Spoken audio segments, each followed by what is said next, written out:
की जांच को लेकर दिल्ली से लेकर जम्मू कश्मीर तक ताबड़तोड़ छापेमारी का दौर जारी है।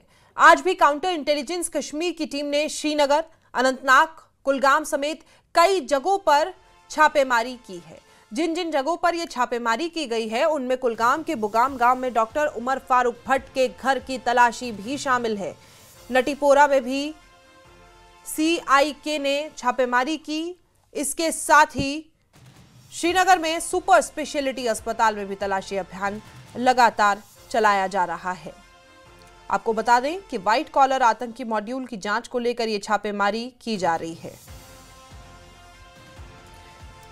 3 तस्वीरें आप देख रहे हैं। श्रीनगर, कुलगाम, अनंतनाग, लगातार जांच एजेंसियां युद्ध स्तर पर काम कर रही है। 3500 से ज्यादा जगहों पर छापेमारी की गई है। 300 से ज्यादा लोगों को हिरासत में लिया गया है और जो हादसा नौगाम में हुआ था उसको लेकर भी जांच तेज कर दी गई है। वहीं दिल्ली धमाके को लेकर एक एक कर आरोपियों को NIA की तरफ से गिरफ्तार भी किया गया और रिमांड पर भी भेज दिया गया। कल आपको बता दें कि आरोपी आमिर की गिरफ्तारी हुई थी, जिसके बाद आज बिलाल की गिरफ्तारी हुई है। काउंटर इंटेलिजेंस कश्मीर CIK की तरफ से आज सुबह सवेरे जिला अनंतनाग और जिला कुलगाम में रेड्स कंडक्ट की गई और हम आपको बताएं कि दिल्ली ब्लास्ट के बाद जो तहकीकात का जो सिलसिला है वो बदस्तूर जारी है। कई जगहों पर छापामार कार्रवाइयां अंजाम दी जा रही है। इस हवाले से जनूबी कश्मीर के जिला अनंतनाग और जिला कुलगाम में भी आज सुबह सवेरे छापामार कार्रवाइयां अंजाम दी गई। अगर हम अनंतनाग की बात करें, अनंतनाग के शांगस इलाके में और उसी तरह से कुलगाम के बुगाम इलाके में भी छापामार कार्रवाइयां जो है अंजाम दी गई और इस हवाले से कई लोगों से पूछताछ का सिलसिला बदस्तूर जारी है। कई लोगों को डिटेन किया गया है और कई लोगों को अभी तक जो है पूछताछ के लिए हिरासत में लिया गया है ताकि क्वेश्चनिंग की जाए और मामले की तह तक जो है वो पहुंचा जाए। और ये जो सिलसिला है ये आइंदा दिनों भी जारी रह सकता है। मजीद इंकशाफात जो हैं वो मुतवक्का है। ज़हूर रिजवी, न्यूज़ 18 नेटवर्क, कुलगाम। आज सुबह से ही साउथ कश्मीर और श्रीनगर की कई सारे इलाकों पे CIK की रेड्स जारी हैं। आपको बताते चले ये रेड्स जो हाल ही में दिल्ली में रेड फोर्ट पे ब्लास्ट हुआ था उसकी जानिब से चल रही हैं और वही हमने देखा हाल ही में नौगाम में भी जो पुलिस स्टेशन में एक ब्लास्ट हुआ था उसकी जानिब से अभी कई सारी कड़ियां खुलती हुई जा रही हैं, जिसके चलते हुए हमने देखा लगातार इस वक्त CIK की तरफ से अक्रॉस कश्मीर ये रेड्स चल रहे हैं। और आज श्रीनगर के सुपर स्पेशलिटी हॉस्पिटल जो काकसराई में है SMHS हॉस्पिटल के पास, वहाँ पे भी सुबह सुबह CIK की रेड्स चली और सुनने में आ रहा है कि डॉक्टर उमर फारूक जो SMHS में एक डॉक्टर है उनका नाम सामने आ रहा है। आपको बताते चलें कि अब जबकि SI ने ये केस पकड़ा है तो एक एक करके गिरफ्तारियां हो रही हैं। हमने देखा इससे पहले भी साउथ कश्मीर के कई सारे डॉक्टर्स हैं जिनकी गिरफ्तारी हुई और अब जाके जो ये शिकंजा है ये श्रीनगर में भी कसा जा रहा है। इसी उम्मीद के साथ कि जब जब ये गिरफ्तारियां होंगी सामने नाम आएंगे और कहीं ना कहीं ये जो कड़ी है ये और आगे चलती जाएगी और जो एक्चुअल खुलासा है वो सामने आएगा। न्यूज़ 18 के लिए खान के साथ श्रीनगर से मैं सरोज कफील। दिल्ली दहशतगर्दाना हमले में NIA ने एक बहुत बड़ा खुलासा किया है और इस हवाले से हालिया दिनों जासिर बिलालवानी उर्फ दानिश साकने वनपुरा काजीगुंड की गिरफ्तारी अमल में लाई गई है और इस खुलासे में ये बताया गया है कि जो जासिर बिलालवानी है उसने किस तरह से टेक्निकल सपोर्ट जो दहशतगर्दाना हमले में फराहम किया और जिसके बाद दिल्ली में एक बहुत बड़ा ब्लास्ट हुआ, कार ब्लास्ट, जिसमें कई मासूम जानें ज़ाया हुई और बहुत सारे लोग ज़ख्मी हो गए। इस वक्त हम मौजूद हैं वनपुरा काजीगुंड इलाके में। ये आप पीछे देख सकते हैं, कैमरामैन दिखाने की कोशिश करेंगे आपको। ये जासिर बिलालवानी की रिहाइश गाह है और यही के वो रिहायशी हैं। जासिर बिलालवानी को यहाँ से गिरफ्तार किया गया NIA ने पूछताछ के लिए और बाज़ाब्ता तौर पे अभी तहकीकात जारी है। और वनपुरा काजीगुंड इलाके से यही खबर कि अभी तक 2 गिरफ्तारियाँ यहाँ से की गई हैं। पहले डॉक्टर आदिल रहतर, जिसके बारे में ये बताया गया है कि उनके कब्जे से भारी तादाद में असला व गोला बारूद जब्त किया गया है और जो वाइट कॉलर टेरर मॉड्यूल हैं वो कहीं ना कहीं उसके तार इन दोनों लोगों से जुड़े हुए हैं। और अभी तक 2 गिरफ्तारियां जो हैं इस हमले में की गई हैं और ये सिलसिला बदस्तूर जारी रहेगा क्योंकि NIA इसमें काफ़ी तेज़ी ला रही है और मज़ीद गिरफ्तारियां इस हवाले से मुतवक्का है। इस बीच जो ही जासिर बिलालवानी की गिरफ्तारी अमल में लाई गई तो उसके वालिद बिलाल अहमद वानी ने खुदकुशी करके अपनी ज़िंदगी का काम जो है वो तमाम कर दिया। और ये जो आप एक्टिविटीज़ देख रहे हैं यहाँ पे, यहाँ काफ़ी लोग जो हैं उनके घर आ रहे हैं, तज़ियत के लिए आ रहे हैं। लेकिन एनआईए का जहाँ तक ताल्लुक़ है, एनआईए ने इस हवाले से मज़ीद जो तहकीकात का सिलसिला है उसका दायरा वसी कर दिया है और आने वाले दिनों में मज़ीद गिरफ्तारियाँ जो है वो मुतवक्का है। फ़िलहाल जासिर बिलाल वानी से मज़ीद पूछताछ और उसे जो है ऑलरेडी रिमांड में लिया गया है और मज़ीद तहकीकात और मज़ीद इंकशाफात जो इस केस के हवाले से वो मुतवक्का है। ज़हूर रिजवी, न्यूज़ 18 नेटवर्क, वनपुरा। और इसी खबर पर ज्यादा जानकारी के साथ हमारे सहयोगी सरोज कफिल श्रीनगर से और खुर्रम शहजाद दिल्ली से हमारे साथ मौजूद है। सरोज, मैं आपके पास आऊंगी। काउंटर इंटेलिजेंस कश्मीर हम देख रहे हैं, सुबह से हमारे दर्शकों को तस्वीरें दिखा रहे हैं। अब तो श्रीनगर में जो अस्पताल में भी जिस तरीके से छानबीन चल रही है और डॉक्टर्स के लॉकर्स को अब उनकी पूरी छानबीन के बाद ही वापस दिया जाएगा, क्या कुछ और अपडेट इस मामले में मिले? सरोज।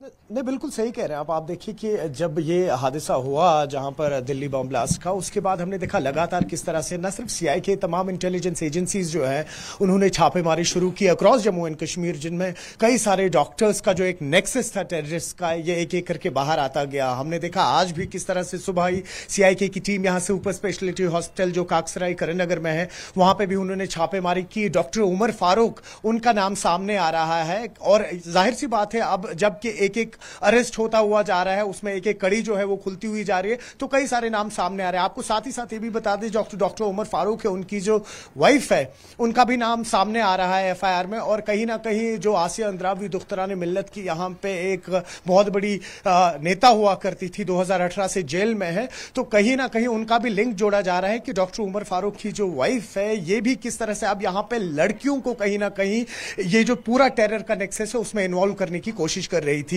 तो अभी जाहिर सी बात है, अभी आप देखेंगे कि लगातार ये जो सीआईके है, एनआईए, एसआई, इनकी छापामारी लगातार जारी रहेगी। और चैलेंज इसलिए है यहां पर भी आपको बताते चलें कि ये लोग व्हाइट कॉलर टेररिस्ट है, यानी कि आप देखिए एक डॉक्टर जो 4-5 लाख की जॉब कर रहा था, एक पढ़ाता था वहां पे स्टूडेंट्स को, और उसके बाद डॉक्टर उमर नबी का इस तरह से इस आतंकी हमले में मेन कॉन्स्पिरेटर होना। हमने कल भी देखा कि जो जासिब है वो कॉन्स्पिरेटर थे, उनको भी अभी हिरासत में रखा गया है, 10 दिन के लिए पूछताछ होगी। तो एक एक करके जो ये अरेस्ट हो रहे हैं इसमें एक एक करके अब सारी कड़ियां खुलती हुई जाएंगी और कितने नाम सामने आएंगे और किस किस की इन्वॉल्वमेंट होगी वो अब आने वाले दिनों में ही पता लगेगा। लेकिन अगर आज की बात करें तो सीआईके की छापामारी लगातार जारी है अक्रॉस जम्मू कश्मीर, जिसमें आज सुबह उन्होंने सुपर स्पेशलिटी हॉस्पिटल काकसराई करीमनगर में डॉक्टर उमर फारूक, जो इस वक्त श्रीनगर में एज टेनेंट रहते थे, और उनकी वाइफ जो है उनको कहीं ना कहीं गिरफ्तार किया हुआ है। और अब ये कड़ी और आगे चलती जाएगी इसी उम्मीद के साथ कि जितने अरेस्ट हो सामने और खुलासा होता जाए और जो इन और नाम है इन आतंकियों के सामने आते जाए। जी प्रिया। सरोज, हम दिखा रहे हैं, एक एक अपडेट भी अपने दर्शकों को दे रहे हैं, लेकिन वो कहते ना घूमकर सुई वहीं आ जाती कि आखिरकार व्हाइट कॉलर टेरर मॉड्यूल को लेकर खुद गृह मंत्रालय की तरफ से भी बयान आया है कि पाताल से भी आतंकियों को ढूंढ निकालेंगे। आपने भी कहा एक डॉक्टर 4 से 5 लाख रुपए महीना लेता है, फिर भी वही सवाल की क्या जरूरत पड़ी, क्यों ऐसा हुआ? अल-फलाह यूनिवर्सिटी जो जिसमें इंजीनियरिंग भी है, डॉक्टरी की पढ़ाई भी है, उसके बावजूद उस यूनिवर्सिटी में ही गाड़ी खड़ी थी, उस यूनिवर्सिटी से ही बहुत से डॉक्टर्स का नाम निकलकर सामने आ रहा है। सरोज,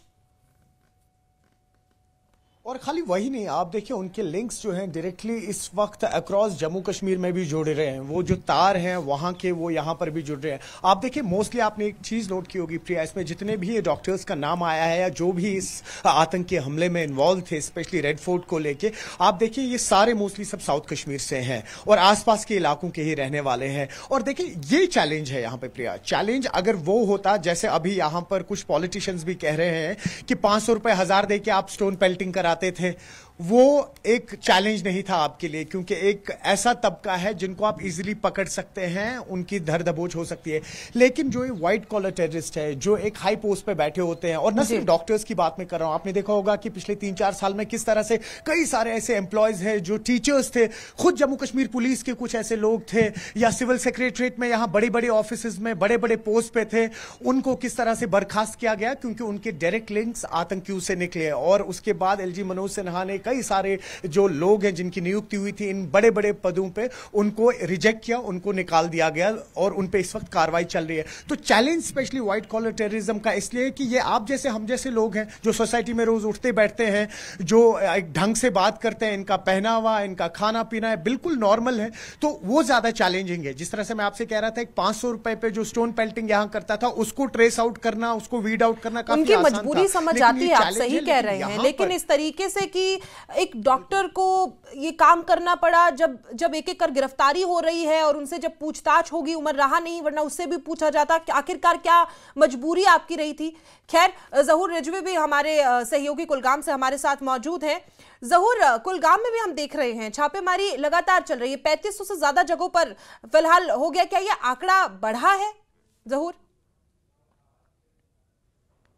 बिल्कुल ये बड़ा है। आपने देखा होगा कि गुज़श्ता कुछ दिनों से जो आंकड़े हैं वो बढ़ते हुए नजर आ रहे हैं, इस लिहाज से क्योंकि जो व्हाइट कॉलर शरण महडूल है उसको बस्ट करने के बाद जिस तरह से गिरफ्तारी अमल में लाई जा रही है, कहीं ना कहीं छापामार कार्रवाइयाँ और उसके बाद डिटेंशन और डॉक्टर्स की इन्वॉल्वमेंट और जो भी जितने भी तार हैं जो जुड़े हुए हैं दिल्ली ब्लास्टर्स के साथ, उनको जो है कहीं ना कहीं बाहर सामने लाने की कोशिश कर रही है इन्वेस्टिगेटिंग एजेंसीज, और यही वजह है कि यह आंकड़ा जो है बढ़ता हुआ नजर आ रहा है। आपने सुबह भी देखा होगा कि अनंतनाग और कुलगाम के कई मकामात पे, कई लोकेशंस पे छापामार कार्रवाई अंजाम दी गई, कुछ डॉक्टर्स को डिटेन किया गया, क्वेश्चनिंग के लिए बुलाया गया और ये सिलसिला बदस्तूर जारी है। ऐसे में जहाँ पे अभी हम खड़े हैं, ये आप देख सकते हैं, ये पीछे गवर्नमेंट डिग्री कॉलेज काजीगुंड है, ये वही कॉलेज है जहाँ पे जासिर भी पढ़ता था। और जासिर के बारे में ये है कि जासिर बिलाल वानी जो हैं वो उसकी इन्वॉल्वमेंट जो कल एनआईए का प्रेस रिलीज सामने आया, तो एनआईए ने अपने प्रेस रिलीज में बताया कि किस तरह से जासिर जो हैं वो कहीं ना कहीं उसने टेक्निकल सपोर्ट फराहम किया है। अगर हम दिल्ली ब्लास्टर्स की बात करें तो कहीं ना कहीं ये जितने भी लोग जिनको डिटेन किया जा रहा है या जिनको क्वेश्चनिंग के लिए बुलाया जा रहा है, तो उनसे पूछताछ जारी है, ये सिलसिला बदस्तूर जारी है और इसमें पेशरफ्त जो है वो तेजी लाई गई है और ये सिलसिला आने वाले दिनों में भी जारी रहेगा। जी जहूर, जरा खुर्रम का भी मैं रुख करना चाहूंगी। खुर्रम, आप दिल्ली में मौजूद हैं, जाहिर बिलाल को लेकर भी बात करनी बहुत जरूरी है क्योंकि वो टेक्निकल मदद दे रहा था, और क्या कह दें कि सबसे बड़ा मोहरा हमारे हाथ लग चुका है अगर उसकी गिरफ्तारी हो गई है। खुर्रम, बिल्कुल आपने सही कहा। देखिए, इसमें दो सीधे तौर पर दो कड़ी हैं। एक है आमिर रशीद जिसने अपनी गाड़ी उमर को दी और जिसके जरिए से फिदाइन ब्लास्ट किया गया और उसने उमर को सेफ हाउस मुहैया कराया था। और दूसरी कड़ी है टेक्निकल सपोर्ट की, यानी कि ये जो जासिर है, जासिर बिलाल वानी उर्फ दानिश, ये जो है इसके ऊपर जिम्मेदारी थी कि ये बम लगाएगा, ये टेक्निकल सपोर्ट करेगा, ड्रोन बनाएगा उसमें बम लगाएगा, रॉकेट बनाने की कोशिश करेगा, तो ये तमाम चीजें ये करता था। और ये ना सिर्फ डॉक्टर मुजम्मिल के लगातार टच में था, बल्कि आखिर के जो 4-5 दिन हैं उसमें डॉक्टर उमर के साथ ये लगातार टच में था, क्योंकि जो अब तक जो अक्यूज आरोपी जो गिरफ्तार हो रहे हैं, इनके मोबाइल से निकलकर जो कांटेक्ट हैं, इनकी जो बातचीत है वो तमाम निकलकर अब सामने आ रही है कि किस तरीके से ये एक बड़ी मनसूबाबंदी कर रहे थे, किस तरीके से ये एक बड़ा ब्लास्ट और सीरियल ब्लास्ट करने की फिराक में थे। पहले एक खबर आई थी कि 6 दिसंबर को 32 कारों का इस्तेमाल करते हुए सीरियल ब्लास्ट किए जाने थे। बिल्कुल, लेकिन अब ये और भी ज्यादा बड़ा जो है इसका दायरा हो गया है, क्योंकि ड्रोन का इस्तेमाल करना, रॉकेट का इस्तेमाल करना, कारों का इस्तेमाल करना और उसके बाद अलग अलग तरह के अमोनियम नाइट्रेट के साथ अलग अलग तरह के केमिकल्स का इस्तेमाल करना, ये काफी जो है खतरनाक है। और यही वजह है कि अब जो एनआईए ने जिस तहकीकात की शुरुआत की है उसकी कड़ी से कड़ी जो है वो मिलती जा रही है। पहले आमिर की गिरफ्तारी हुई और अब जासिर की गिरफ्तारी जो है वो हो गई है। आगे धीरे धीरे जो लोग इस कनेक्शन में थे, जो इस पूरे रैकेट में थे, कई बड़े खुलासे लगता है खुर्रम जासिर बिलाल की गिरफ्तारी से हो सकते हैं, क्योंकि इसके बारे में टेक्निकल डिपार्टमेंट के बारे में हम बात कर चुके हैं। इसके अलावा भी क्योंकि वो उमर का ही सहयोगी आमिर था, उमर का ही सहयोगी ये जाहिर बिलाल है, तो ऐसे में ये भी पता चलेगा कि ये भी दिल्ली ब्लास्ट के प्लान का हिस्सा था कि उमर उस गाड़ी में उस वक्त मौजूद रहेगा जब ये धमाका होगा। इस तरीके के खुलासे भी होंगे। और जो 32 गाड़ियों का जिक्र आप कर रहे हैं, वो 32 गाड़ियों में क्या कहां कौन कौन सी उनकी लोकेशन होनी थी, क्या वो जो उन गाड़ियों को चलाते वो वहीं उसमें मौजूद होते? उम्मीद है कि इस तरीके के खुलासे हो सकते। खुर्रम, देखिए, जिस तरीके से आज आमिर का और खासतौर से उमर का जो वीडियो सामने आया है, उसमें जिस तरीके की वो बातें कर रहा है, जाहिर सी बात है कि ये लोग ऐसे लोगों की तलाश में थे जो सुसाइड बॉम्बर बन सकें। तो इनको लेकर अब एनआईए इस तमाम चीज़ों की जानकारी लेगी, पूछताछ करेगी, किस किस से तुमने संपर्क किया था, और उससे भी बड़ी बात यह है कि इसके पीछे और कौन से लोग हैं, जो हैंडलर्स हैं वो कहाँ बैठे हुए हैं और उनको किस तरीके से पकड़ा जाएगा। ये एक जो है काफ़ी अहम जो चीज़ है जिसको लेकर एनआईए जो है अपनी तहकीकात को आगे बढ़ा रही है। दिल्ली में ईडी ने शुरुआत कर दी है। दिल्ली में जो है आज 25 जो ठिकाने हैं अल-फलाह यूनिवर्सिटी अल-फलाह ट्रस्ट के, क्योंकि उन पर छापे मारे गए। 20 लाख का जो फंड जुटाया गया था, जो पैसा जुटाया गया था, उसमें अल-फलाह की क्या भूमिका थी, ये तमाम चीज़ें अब निकल रही हैं। और ये क्योंकि करीबी लोग हैं, इन्होंने कहीं ना कहीं किसी ना किसी को टच किया होगा, तो इनके मोबाइल से, इनसे पूछताछ से कई ऐसी चीज़ें निकल कर आएंगी जिससे पता लगेगा किन हैंडलरों के साथ थे और किस तरीके से संपर्क करते थे, इनको लोकली सपोर्ट कहाँ से होता था, किस तरीके से अपनी कम्युनिकेशन करते थे। वो तमाम चीज़ें उस बड़े रैकेट का, उस बड़े नेक्सस को पकड़ने में अहम भूमिका निभाएंगे, जिसके पीछे एनआईए है और जो दूसरी तमाम एजेंसियां हैं वो उनको सहयोग कर रही हैं, उनको मदद कर रही हैं। बिल्कुल शक के दायरे में। तो देखिए, आपने अल-फलाह यूनिवर्सिटी का जिक्र किया, क्योंकि यूनिवर्सिटी जब ये हादसा हुआ था उस तुरंत बाद हमने देखा था कि यूनिवर्सिटी की तरफ से कह दिया गया कि ना तो हमें कोई बाहर से फंडिंग होती है, ना हमें इस बारे में कोई जानकारी है। तो कहीं ना कहीं वो पता लग रहा है कि बहुत बड़ा ये गैंग है और उसमें ये भूमिका निभाती हुई यूनिवर्सिटी भी नजर आ रही। सरोज, क्या कहेंगे? बिल्कुल सही कह रहे हैं आप। कहीं ना कहीं जब ये सारे लोग इस वक्त पकड़े जा रहे हैं, अरेस्ट किए जा रहे हैं, एक एक करके लोग खुलासा कर रहे हैं, जब इनका इंट्रोगेशन हो रहा है तो इसमें कई सारी चीज़ें बाहर आ रही है। अब ये भी देखना होगा कि ये जो फंडिंग है इस यूनिवर्सिटी की, ये बाहर से आ रही थी या नहीं। लेकिन सबसे बड़ा सवाल ये है, देखिए हमने एजेंसीज की बात कर ली, आतंकियों की बात कर ली, लेकिन एमएचए के लिए इस वक्त सबसे बड़ा चैलेंज यहाँ पे खड़ा होता है, क्योंकि जिस तरह से मैं आपसे कह रहा था, व्हाइट कॉलर टेररिज्म एक नया टेरर मॉड्यूल है जो यहाँ के आतंकियों ने अडॉप्ट किया है। और ये कहीं ना कहीं एजेंसीज के साथ साथ एमएचए के लिए भी चैलेंज है कि इस मॉड्यूल को वो अब ब्रेक कैसे करेंगे, यानी इसको तोड़ेंगे कैसे। वो उनके लिए भी अभी चैलेंजेस है। हालांकि तमाम एजेंसीज इस वक्त ऑन ग्राउंड है अक्रॉस द कंट्री अगर आप बात कर लें तो, लेकिन अभी कुछ भी कहना स्पेशली पर्टिकुलरली उस यूनिवर्सिटी को लेकर थोड़ा सा प्रीमेच्योर रहेगा। अब जाहिर सी बात है, जब और गिरफ्तारियां होंगी तभी ही पता लग पाएगा कि क्या ये यूनिवर्सिटी जो है इसकी डायरेक्ट कोई इन्वॉल्वमेंट थी, इनकी जो फंडिंग थी वो बाहर से आती थी। और वो फंडिंग जो आती थी, क्योंकि कई सारी ऐसी यूनिवर्सिटीज होती है या डीम्ड यूनिवर्सिटीज होती है जिनकी फंडिंग मुख्तलिफ जगहों से आती है, लेकिन क्या वो फंडिंग पर्टिकुलरली इन आतंकियों के लिए भेजी जा रही थी या ओवरऑल अदरवाइज भेजी जा रही थी, वो तो अभी आने वाले दिनों में ही पता लगेगा। बहुत सही जिक्र किया आपने एमएचए के बारे में। बहुत जरूरी है ये माइंडसेट समझना कि जब आपके पास रोजगार नहीं है तो सरकार कहती है कि उसके जिम्मेदार हम हैं, हम आपको सारी चीजें प्रोवाइड करके देंगे। अब इसमें सबसे बड़ी चीज यही होगी कि जितने आतंकी, जितने आरोपी गिरफ्तार हो रहे हैं, उनसे ये समझना कि व्हाइट कॉलर टेरर मॉड्यूल जो ये चल रहा है किस सोच के साथ, और आखिरकार इनका मकसद क्या है, चाहते क्या है। सरोज, बिल्कुल बिल्कुल सही कह रहे हैं आप। वही है कि एक अगर ये व्हाइट कॉलर मॉड्यूल है टेररिस्ट का, जिस तरह से मैं आपसे कह रहा था, एमएचए को सबसे पहले, और ऐसा नहीं कि वो ऑलरेडी इस वक्त काम कर रहे हैं, जितनी भी एजेंसीज ग्राउंड पे है, जो भी वो इस वक्त इनपुट्स कलेक्ट कर रहे हैं, उनका एक खाका बनेगा। इवेंचुअली जो एक डॉसियर कंप्लीट होगा उसके बाद एमएचए के सामने प्रेजेंट होगा। तो जो थिंक टैंक्स रहेगी एमएचए की तरफ से भी, उनका भी सबसे पहली प्रायोरिटी ये होगी कि व्हाइट कॉलर टेरर मॉड्यूल जो यहाँ पे अब नया पनपा है, इसको कैसे डिसाइफर किया जाए, इसको कैसे क्रैक किया जाए, ये सबसे पहली प्रायोरिटी रहेगी इसमें। बाकी जो कड़ियां हैं फिर जाहिर सी बात है आहिस्ता आहिस्ता खुलती जाएंगी, जितने लोग अरेस्ट होते हुए जाएंगे, उनके जितने भी लिंक्स है वो सब जुड़ते हुए जाएंगे। लेकिन चैलेंज ये है कि इस व्हाइट टेरर जो मॉड्यूल है, व्हाइट कॉलर टेरर मॉड्यूल, इसको कैसे ब्रेक किया जाए इस वक्त। खुर्रम, ज़हूर, आप लोगों का बहुत बहुत शुक्रिया हमारे साथ बने रहने के लिए। सरोज, आप हमारे साथ बने रहिए।